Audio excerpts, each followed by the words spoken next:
নমস্কার। নির্ঝরের স্বপ্নের পক্ষ থেকে সকলকে জানাই অনেক অনেক অভিনন্দন। আমাদের আজকের নিবেদন মল্লিকা সেনগুপ্তের দ্রৌপদী জন্ম। হস্তিনাপুরের এক গৃহবধূ সেই আমি আবার জন্মেছি। ভারতবর্ষের দিকে যে মেয়েটি এই প্রশ্ন ছুড়ে দিয়েছিল, স্ত্রীকে পণ রাখবার অধিকার কে দিল স্বামীকে, তার মতো প্রতিবাদী হাজার বছর ধরে কখনো দেখেছ? সেই দিন নেশাগ্রস্ত রাজা যুধিষ্ঠির ভারত কাঁপানো সেই কুপ্রস্তাব পেশ করলেন। যিনি নন অতি খড়বা, অতি কৃষ্ণা, কৃষা বা রক্তাভ, পদ্ম পলাশ চোখ সেই নারী দ্রৌপদীকে পণ রাখলাম। পৃথিবী তখনও কিন্তু ধ্বংস হয়ে যায়নি মানুষ। ভারতের ইতিহাসে বাকি ছিল আরো দুর্ঘটনা। সভাঘর ক্ষুব্ধ হল, বৃদ্ধেরা দিলেন ধিক্কার, ভীষ্ম হতবাক। সেই দিন আপনারা জানেন, বিদুর এবং গুরু দ্রোণাচার্য দুহাত মাথায় দিয়ে চুপচাপ মোহগ্রস্ত বসে রইলেন। খুশি গোপন না করে ধৃতরাষ্ট্র বললেন, কে কে জিতল কে? পিন পতনের শব্দ শোনা যায়। সভাঘর এমনই নীরব। দুই পক্ষ উদ্গ্রীব। শকুনির পাশা বলে উঠল, জিতেছি জিতেছি। উল্লাসে পাগল কর্ণ হেসে উঠলেন, আর ওই দুর্যোধন বললেন, প্রতিগামী দাসী দ্রৌপদীকে নিয়ে এসো সভা ঘরে। আমার প্রথম স্বামী অধম, দ্বিতীয়ের অবরুদ্ধ ক্রোধ শান্ত করেন তৃতীয়। ফাল্গুনী, ফাল্গুনী, তুমি এত নীরব কি ছিলে? আমি প্রশ্ন পাঠালাম, প্রাতিকামী জেনে এসো পাগ্যদের থেকে, নিজেকে না দ্রৌপদীকে ধর্মরাজ কোন বাজি আগে হেরেছেন? উত্তর এলো না কোন। পরিবর্তে ধর্মরাজ বলে পাঠালেন, রজস্বলা এক বস্ত্রা, কাঁদতে কাঁদতে তুমি শ্বশুরের সামনে দাঁড়াও। টেনে ধরলেন চুল দুঃশাসন এসে, সেই মেঘবর্ণ চুল যেখানে ফাল্গুনী মুখ গুজে শুয়েছিলে নরম নিশীথে। কন্দর্প নিন্দিত কান্তি ভীমসেন এই চুলে খেলা করতেন, এই চুলের সুগন্ধে স্নায়ু শান্ত রাখতেন। রাজা যুধিষ্ঠির, মাতৃহারা সহদেব ও নকুল এই চুলের রহস্যে ভুলে থাকতেন শোক। স্বয়ং জননী কুন্তী এই চুলে খোপা বানাতেন। দুঃশাসন সেই চুল টানতে টানতে এনে প্রকাশ্য সভায় দাঁড় করালেন এক অসহ্য স্পর্শা মহিষীকে। তোমরা পুরুষজন বাঁ হাতে নারীকে ঠেলে অন্দরে পাঠাও, ডান হাতে তোমরা গা থেকে কাপড় টেনে খুলে নাও। উন্মুক্ত বাজারে তোমরা বিধান দাও, তোমরাই বোমা হয়ে থাকো। পুরুষে পুরুষে যুদ্ধ, প্রতিশোধ রমণীর শ্লীলতাহানিতে। স্খলিত বসনে সভা ঢেকে গেল, দ্রৌপদীর শাড়ি খুলল না। তন্তুর কৌশলে আমি প্রমত্ত কৌরব ঘটে লজ্জা রাখলাম। ওরে দুঃশাসন শোন, শত দেবতাও এসে তোকে বাঁচাবে না। মহাযুদ্ধে পাণ্ডবেরা প্রতিশোধ নেবে এই দারুণ লজ্জার। ঠিক কুরুবিদ্ধগণ, ধিক ঠুটো জগন্নাথ ভারতবাসীকে। আপনারা চুপচাপ বসে দেখলেন এই অধর্মের জয়। সারি সারি আর সারি রেশমের 7 রঙে ঢেকে গেল কৌরবের সভা, তবু গীত খুলল না। লজ্জা বস্ত্রটুকু তবু থেকে গেল দুঃস্বপ্ন শরীরে। শরীর দুঃস্বপ্ন কেন? লেলিহানে শরীর ছুটেছে, পুড়ে গেছে নগর বন্দর।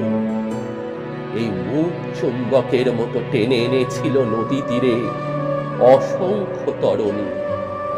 আমার মতোই এক অভিশপ্ত রূপসী, না আমি স্বয়ং।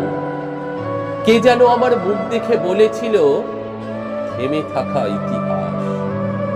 তোমার সৌন্দর্য দেখে অন্য সব নারীদের বানরই লাগছে। কে বলছে?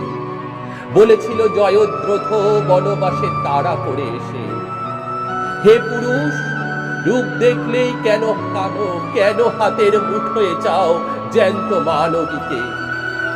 না পেলে তারই শাড়ি টেনে ধরে অশ্লীল হাসিতে তার মুখ কালো করে দিতে চাও। বলো বলো, দ্রৌপদীর বহুপতি বেশ্যা। অতএব আমি যদি বেশ্যা হই, তুমিও পুরুষ বেশ্যা কর্ণ মহামতি। তোমারও শয্যায় আসে বহুপত্নী, বিবিধ স্ত্রীলোক। তুমি যে নিয়মে চলো, সে নিয়মের অধিকার আমারও থাকুক। তোমরা যে গ্রন্থ লেখো, সেই গ্রন্থ আমারও উল্টে দিতে পারি। শোনো কর্ণ, শোনো সভাজন, তোমাদের ছাইপাশ বিধি নিষেধের দিকে একটি বঙ্কিম প্রশ্ন। যখন আমি প্রশ্ন করি, তোমরা ভয় পাও। ভীষ্ম পিতামহ, আমার তুমিও মুখ লুকাও। ধৃতরাষ্ট্র বলুন, আমি কলঙ্কের যোগ্য কিনা আমার? শৃগাল গাথা উঠল ডেকে, অশুভ সব শব্দ মহারাজ। দুর্যোধন উরু দেখান, উরুর নিচে শানিত অপমান। হত চেতন যুধিষ্ঠির, বুঝেন না তো কিছুই মহাপ্রাণ। ঝড়ের মতো ফুঁসে ওঠেন একাই ভীমসেন, অর্জুনের আঙুল তাকে শান্ত রাখছেন। এত সকল কাণ্ড শেষে ধৃতরাষ্ট্র আসরে নামলেন। বলেন তিনি, কৃষ্ণা, তুমি কি বর চাও বলো। তারপর আমি দুটি মাত্র বর চাইলাম। প্রথম, হে পিতা, যদি প্রসন্ন থাকেন তো এই বর দিন যে সর্বধর্মচারী যুধিষ্ঠির যেন দাসত্ব থেকে মুক্ত হন। দ্বিতীয় বরে দাসত্ব মুক্ত হোক বীরশ্রেষ্ঠ ভীমসেন, অর্জুন, নকুল সহদেব। বর চেয়েছিলাম করজোড়ে, দাঁতে দাঁত চেপে যুধিষ্ঠির ধর্ম আর অর্জুনের গান্ডীবের প্রতি আমার সমস্ত সন্দেহ অপ্রকাশিত রেখে, বিশ্ববন্দিত স্বামীদের প্রতি আমার ক্রোধ ও সন্দেহ তো প্রকাশ্য করা যাবে না। সভাজনের কাছে তারা হাস্যাস্পদ হবেন। ধৃতরাষ্ট্র তৃতীয় বর নিতে অনুরোধ করলেন।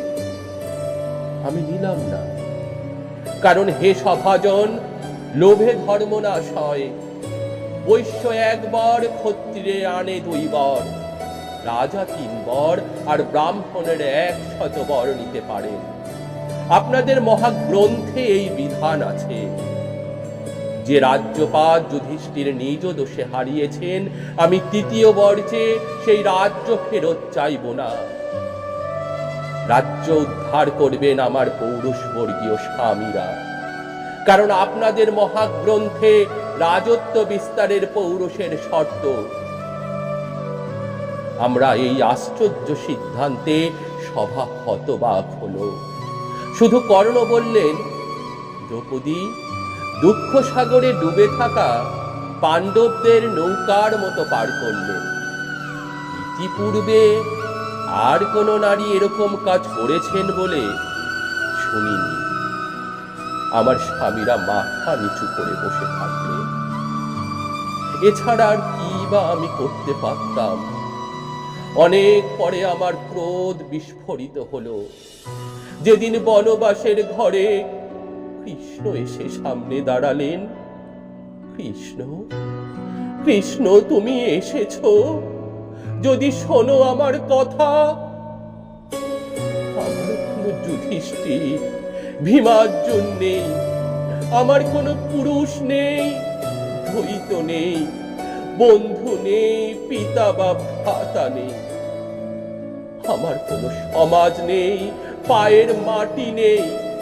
হে মধুসূদন, তুমিও নেই, তুমিও পাশে ছিলে না সেই দিন। আমাকে যারা শোণিতময় দেখেও হেসেছিল, আমাকে যারা কলুষ হাতে স্পর্শ করেছিল, এখনো তারা পৃথিবী জুড়ে দাপটে বেঁচে আছে, এবং আমার স্বামীরা আজ সন্ধি চাইছে।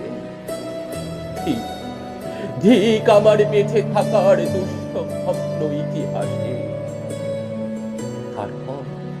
তারপর পদ্মকোষের মতো দুই হাতে মুখ থেকে আমাকে কাঁদতে দেখে কৃষ্ণ বলেন, ভাগিনী, তুমি যাদের ওপর ক্রুদ্ধ হয়েছ তারা ধ্বংস হবে, অর্জুনের স্বরে আচ্ছন্ন হয়ে মাটিতে শোবে।